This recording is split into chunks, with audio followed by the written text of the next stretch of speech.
अब हम लोग देखेंगे यहाँ पर सेकंड अभिक्रिया कौन सी, हेलो अल्केन का रासायनिक गुण की जो सेकंड अभिक्रिया है कौन सी, विलोपन अभिक्रिया या B हाइड्रोहैलोजनीकरण।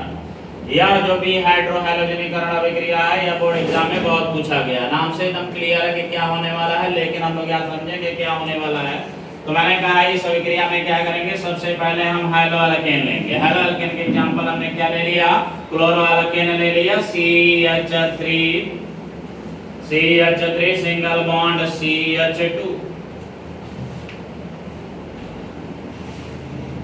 CH2 single bond Cl, ये हो गया आपका हैलोअल्केन दैट इज क्लोरोअल्केन। इस क्लोरोअल्केन की क्रिया हम यहाँ KOH से कराते हैं, लेकिन यहाँ पर KOH का नेचर कैसा होना चाहिए, अल्कोहलीय होना चाहिए। इससे पहले जो मैंने अभिक्रिया कराया था उसमें जो हमने KOH लिया था उसमें क्या लिया था, जलीय KOH। क्या लिया था इससे पहले वाले में, हम लोगों ने प्रतिस्थापन अभिक्रिया देखा तो उसमें जलीय लिया गया था, लेकिन यहाँ क्या लिया जा रहा है, अल्कोहलीय लिया जा रहा है। इसलिए याद रखिएगा बी हाइड्रोहैलोजनीकरण में कौन सा KOH का प्रयोग करते हैं, अल्कोहलीय KOH का प्रयोग करते हैं। अल्कोहलिक KOH क्या होता है, तो मैंने कहा यह KOH का जो पीलेट होता है, दाना होता है, उसको अल्कोहल मतलब C2H5OH में घोल कर क्या बना लेते हैं, विलयन बना लेते हैं। तो बने हुए विलयन को हम लोग कहते हैं अल्कोहलिक KOH, इसलिए मेंशन करेंगे अल्कोहलीय। अब इस अल्कोहलिक KOH का रिएक्शन जब हाइड्रोअल्केन क्लोरोअल्केन से कराते हैं तो सबसे पहले यहाँ पर ये जो लीविंग ग्रुप है कौन सा, hydrogen atom that is Cl, ये लीविंग ग्रुप यहाँ से क्या होगा, बाहर निकलेगा। ये जब लीविंग ग्रुप यहाँ से बाहर निकलेगा तो इसको कौन कैप्चर कर लेगा, यहाँ का रखा हुआ KOH का K के साथ मिक्स होकर क्या बना देगा, यह KCl बना देगा, आसानी से KCl के रूप में बाहर निकल जाएगा। अब बचा हुआ जो हमारा OH है, यह OH क्या करता है, इसको क्या चाहिए, हाइड्रोजन चाहिए। अगर इसको हाइड्रोजन मिल जाता है तो यह क्या बना देगा, H2 बना देगा, और H2 बना के यह क्या हो जाएगा, बाहर निकल जाएगा। लेकिन यहाँ देखेंगे OH पे कौन सा चार्ज होता है, माइनस, तो H पे कौन सा चार्ज होना चाहिए, प्लस। तो आज जरा चार्ज का सीन देखे तो मैंने कहा जब यहाँ से हाइड्रोजन एटम निकलता है तो C पे कौन सा चार्ज आने की बात आ जाती है, माइनस। तो प्लस किस पे छोड़ेगा, इस कार्बन पे क्या छोड़ जाएगा, प्लस छोड़ जाएगा। बस समझ में आ रहा है कि जब यहाँ से Cl बाहर जाएगा तो Cl पे कौन सा आवेश, माइनस, तो C पे क्या छोड़ जाएगा, प्लस। अब मैंने कहा जब यहाँ से OH आके इस पे अटैक करेगा तो यहाँ पे दो तरह का हाइड्रोजन दिखाई दे रहा है, एक C के प्लस पे लगा हुआ 2 हाइड्रोजन ये वाला, और यहाँ उसके बगल वाले कार्बन पड़ोसी कार्बन पे लगा हुआ 3 हाइड्रोजन ये वाला। क्या यह दोनों का सेम नेचर है, नहीं, सेम नेचर नहीं है। इस रिएक्शन में क्या होगा, यह जो OH है, ये वाला जो OH है, इस OH को यह टच नहीं कर पाएगा, कौन, OH माइनस, यानी कि जिस कार्बन पे प्लस लगा है उस पे जो 2 हाइड्रोजन है, यह हाइड्रोजन को निकाल नहीं पाएगा। तो उसके जस्ट पड़ोसी वाले कार्बन से, इधर की तरफ देख रहे हैं पड़ोसी कार्बन, वहां पे 3 हाइड्रोजन है, इस 3 हाइड्रोजन में से एक हाइड्रोजन को अपनी ओर क्या कर लेगा, खींच लेगा। जैसे यह खींचेगा यह बॉन्ड टूटना शुरू होगा, बॉन्ड टूटेगा तो H पे कौन सा चार्ज आ जाएगा, प्लस, और C पे कौन सा चार्ज आ जाएगा, माइनस। तो मैंने कहा जैसे यहाँ से ये खींचा तो ये निकल गया, H प्लस बाहर निकला, जैसे H प्लस बाहर निकला OH इसके साथ कंबाइन हुआ, ये कह सकते हैं, या OH इसको खींच के तुरंत क्या बना दिया, H2O, और यही H2O फिर रिएक्शन के दौरान क्या हो जाएगा, बाहर निकल जाएगा। अब रही बात जो बचा, तो मैंने कहा इस समय ये बचा है C सिंगल बॉन्ड C है, ऊपर 2 हाइड्रोजन यहाँ दिखाई दे रहा है, यहाँ 2 हाइड्रोजन दिखाई दे रहा है, ऐसा ले जाके मैंने यहाँ लिखा। अब यहाँ देख रहे हैं कि जब अगल बगल एटम पे अपोजिट चार्ज आ जाए, कौन सा चार्ज, अपोजिट चार्ज आ जाते हैं, तो वहां पर एक नए बंध का निर्माण होता है। तो मैं देख रहा हूँ यहाँ पर एकल बंध है और यहाँ कितना बंध आ गया है, द्विबंध आ गया है। इसका मतलब प्लस माइनस मिलके क्या बना दिया, यहाँ पर डबल बॉन्ड या द्विबंध बना दिए। तो इसका मतलब ये है कि जब हम अभिक्रिया करा रहे हैं KOH का, तो यह कुछ निकाल कर 2 कार्बन के बीच में क्या बना दे रहे हैं, मल्टीपल बॉन्ड बना दे रहे हैं, द्विबंध बना दे रहे हैं। इस तरह से अभिक्रिया को हम लोग कौन सी अभिक्रिया करते हैं, विलोपन अभिक्रिया। कौन सी अभिक्रिया, विलोपन। लेकिन इसका नाम क्या है, वी हाइड्रोहैलोजनीकरण। तो मैंने कहा देखो इस वाले में कंपाउंड में से या इस क्लोरोअल्केन में से क्या क्या निकल गया, एक आपका हाइड्रोजन निकल गया, तो यहाँ पर हाइड्रो लिखा है, इसका मतलब हाइड्रोजन निकल गया, और यहाँ लिखा है हाइलोजन, तो इसका मतलब ये हाइलोजन बाहर निकल गया। यह हाइड्रोजन और हैलोजन बाहर निकल जाने के लिए हम लोग क्या लिखते हैं बी, और यह निकल जाने की वजह से इस रिएक्शन का क्या नाम बन गया, बी हाइड्रोहैलोजनीकरण। यानी कि ऐसी अभिक्रिया जिसमें एक हाइड्रोजन परमाणु और एक क्लोरीन परमाणु अगल बगल के कार्बन से निकलकर उनके बीच द्विबंध बना देते हैं, तो ऐसी अभिक्रिया को हम लोग क्या कहते हैं, डिहाइड्रोहैलोजनीकरण कहते हैं। बात समझ में आ गया। यह डिहाइड्रोजनीकरण अभिक्रिया भी क्या कहलाता है, एलिमिनेशन रिएक्शन कहलाता है।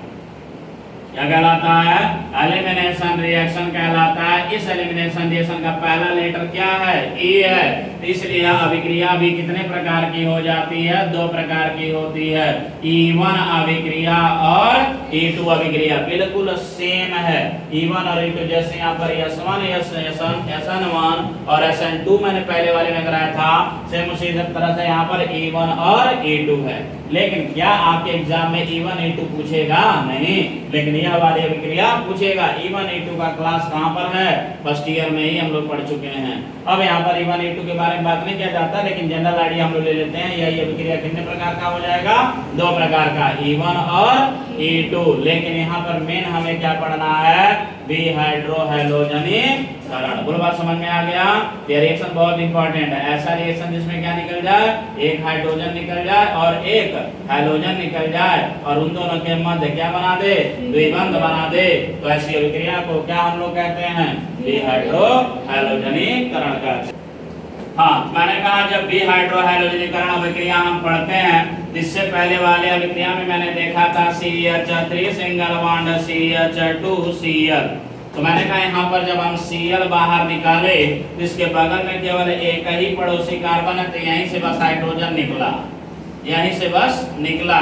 तो क्या इस वाले में कोई नियम लगेगा, नहीं, इस वाले में कोई नियम नहीं लगेगा, क्योंकि जब एक ही कार्बन है पड़ोसी कार्बन, तो उसके साथ जो हाइड्रोजन जुड़ा है उससे आप निकाल लीजिए, कोई दिक्कत नहीं है, कोई प्रॉब्लम नहीं है। लेकिन प्रॉब्लम तब शुरू होता है जब हम मान लीजिए एक ऐसा मॉलिक्यूल लिए और उसमें हमने हैलोजन एटम को यदि हम बाहर निकाले यहाँ पर, तो हैलोजन एटम निकालने के बाद मान लीजिए यहाँ से फॉर एग्जांपल Br बाहर निकल गया, और बाहर निकलने के बाद अब यहाँ से क्या बचा, OH। इस OH को क्या चाहिए, H+ चाहिए। अब यह H+ दो जगह से ले सकता है, क्योंकि इसका पड़ोसी कार्बन ये भी है और ये भी है। इसका पड़ोसी कार्बन कौन है, ये है और ये है, तो ये यहाँ से भी निकाल सकता है और यहाँ से भी निकाल सकता है। तो अब अगर मान लो अगर यहाँ से निकाला, अगर यहाँ से निकाला, तो मैंने कहा यहाँ से H निकालेगा तो डबल बॉन्ड यहाँ बनना शुरू होगा। तो हमने यहाँ पर देखो डबल बॉन्ड बना दिया।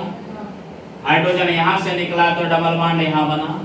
अब मान लो हाइड्रोजन यहाँ से निकला तो डबल बॉन्ड यहाँ बन जाएगा, तो डबल बॉन्ड हमने यहाँ बना दिया। इस तरह से हम देख रहे हैं कितने यौगिक बन गए हैं, दो यौगिक बन गए। लेकिन इस दो यौगिक में एक यौगिक आपका मेजर होगा और दूसरा क्या होगा, माइनर। जो ज्यादा बनेगा उसको मेजर कहते हैं और जो कम बनेगा उसको क्या बोलते हैं, माइनर बोलते हैं। तो मैंने कहा यहाँ पर एक नियम लगेगा, कौन सा नियम, सेडजैव का नियम। सेडजैव ये कहते हैं कि बना हुआ अल्कीन, बना हुआ अल्कीन में जो सबसे ज्यादा प्रतिस्थापित अल्कीन होगा, जो ज्यादा सब्स्टिट्यूटेड अल्कीन होगा, वही मेजर प्रोडक्ट बनेगा। तो कैसे समझेंगे, तो मैंने कहा सबसे पहले चेक करना, ये डबली बॉन्डेड कार्बन है, इस डबली बॉन्डेड कार्बन के बगल में कोई नेबरिंग कार्बन है कि नहीं है, पहला चीज। इस डबली बॉन्डेड कार्बन के अगल बगल में नेबरिंग पड़ोसी कार्बन है कि नहीं है। तो हम ये देख रहे हैं पड़ोसी कार्बन ये भी है और पड़ोसी कार्बन इसका ये भी है। ये डबली बॉन्डेड कार्बन हो गया, ये वाला पड़ोसी कार्बन हो गया, ये वाला पड़ोसी कार्बन हो गया। हमने कहा यहाँ तीनों हाइड्रोजन किसी दूसरे एटम से क्या हो सकता है, प्रतिस्थापित हो सकता है। तो कितनी बार प्रतिस्थापन हुआ, 3 बार। और यहाँ हम देख रहे हैं CH3 में यह हाइड्रोजन कितनी बार प्रतिस्थापित हो सकता है, 3 बार। तो टोटल हम देख रहे हैं कितनी बार प्रतिस्थापन हो चुका है, 6 बार हुआ। सेम उसी तरह से यदि दूसरे वाले यौगिक में हम देख रहे हैं, ये डबली बॉन्डेड कार्बन है हमारा, इस डबली बॉन्डेड कार्बन के बगल में इधर तो कोई हमारा कार्बन नहीं है, लेकिन इसके बगल में ये वाले कार्बन पर हम देख रहे हैं 2 हाइड्रोजन है और इसके बगल में CH3, इससे कोई मतलब ही नहीं, क्योंकि पड़ोसी कार्बन से केवल हमको मतलब है। तो यहाँ प्रतिस्थापन कितना हो रहा है, केवल 2 हो रहा है। तो एक यौगिक में हम देख रहे हैं टोटल कितना बन रहा है, 6 प्रतिस्थापन हो रहा है। दूसरे वाले में देख रहे हैं कितना प्रतिस्थापन हो रहा है, 2 प्रतिस्थापन हो रहा है। तो यहाँ प्रतिस्थापन होने वाला लेकिन ज्यादा प्रतिस्थापित होने वाला लेकिन ये वाला है कि ये वाला है। तो मैंने कहा कौन सा वाला है, पहला वाला, यानी 2 ब्यूटीन हमारा मोर सब्स्टिट्यूटेड एल्कीन है। तो शेरजेफ भाई साहब ने इसे यही कहा कि वह एल्कीन ज्यादा बनेगा जो ज्यादा सब्स्टिट्यूटेड होगा। बोल बात समझ में आ रहा है। तो मैंने कहा यहाँ शेरजेफ का नियम क्या है, तो मैंने कहा शेरजेफ के नियम ये है कि जब हम ऐसा कोई एल्केन ले लेंगे, कैसा एल्केन, असममित टाइप का ले लिया है, अनसिमेट्रिकल हेलो एल्केन मैंने ले लिया, जहाँ पे मोर देन वन प्रोडक्ट बनने की पॉसिबिलिटी है, तो वहाँ पर शेरजेफ का नियम लगेगा। शेरजेफ बस यही कहते हैं कि आप हाइड्रोजन वहीं से निकालिए, हाइड्रोजन वहीं से निकालिए जो बनने के बाद ज्यादा सब्स्टिट्यूटेड एल्कीन बने। सब निकालने की जरूरत नहीं है, कहां से निकालिए, जहां से ज्यादा बने।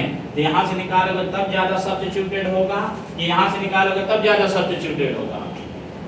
कहां से, यहाँ वाले से। तो यहाँ वाला हटाओ और यहाँ वाला हटाने के बाद यहाँ डबल बॉन्ड बना दो, अब बना दो तो तुम्हारा नियम क्या हो जाएगा, सही हो जाएगा। तो मान लो शेरजेफ का नियम पूछेगा तो दोनों बनाने की जरूरत है नहीं, बस एक ही बनाओ। कौन सा वाला, जो ज्यादा बन रहा है, यानी कि ये वाला बनाओ, इस वाले को क्या कर सकते हैं, छोड़ सकते हैं।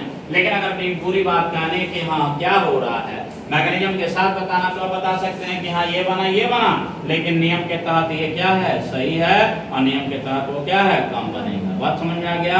ये पूरी बात किसकी रही, शेरजेफ के नियम। किस तरह से हम देख रहे हैं कि पहले वाले रिएक्शन में इससे पहले वाले भाग में हमने क्या देख लिया, मार्कोनिकॉफ का नियम, और दूसरा कौन सा नियम यहाँ पे देख लिया, शेरजेफ का नियम। तो लगभग हर बार के बोर्ड एग्जाम में इन दोनों में से एक सवाल रहता ही रहता है, या तो मार्कोनिकॉफ पूछ लेगा, या तो खरास पूछ लेगा, या पूछ लेगा शेरजेफ। तो तीनों को जरा बड़ा क्लियर दिमाग में स्टेटमेंट लिख लीजिए, दिमाग में बैठा लीजिए, और साथ ही साथ एक एग्जाम्पल, जैसे मार्कोनिकॉफ का एक एग्जाम्पल था, एंटी मार्कोनिकॉफ का एग्जाम्पल था, और यहाँ पर एक एग्जाम्पल इसका किसका, शेरजेफ का।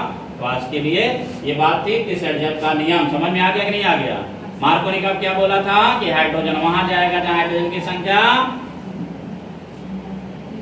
अधिक होती है, हाइड्रोजन वहां जाएगी जहां हाइड्रोजन की संख्या अधिक होती है। एंटी मार्कोनिकॉफ क्या कहा था, हाँ कि हाइड्रोजन वहां जाएगा जहां हाइड्रोजन की संख्या कम होती है। लेकिन एंटी मार्कोनिकॉफ सबके साथ रन किया था कि केवल HBr के साथ, केवल HBr के साथ, किसकी उपस्थिति में, पेरोक्साइड की उपस्थिति में। यहाँ पर क्या है, अल्कोहलिक केस के साथ रिएक्शन कराएंगे कि जलीय के साथ, अल्कोहलीय केस के साथ कराइए, तब शेरजेफ का नियम लगेगा, नहीं तो कुछ और ही हो जाएगा। बात समझ में आ गया। तो आज के लिए इतना ही, आगे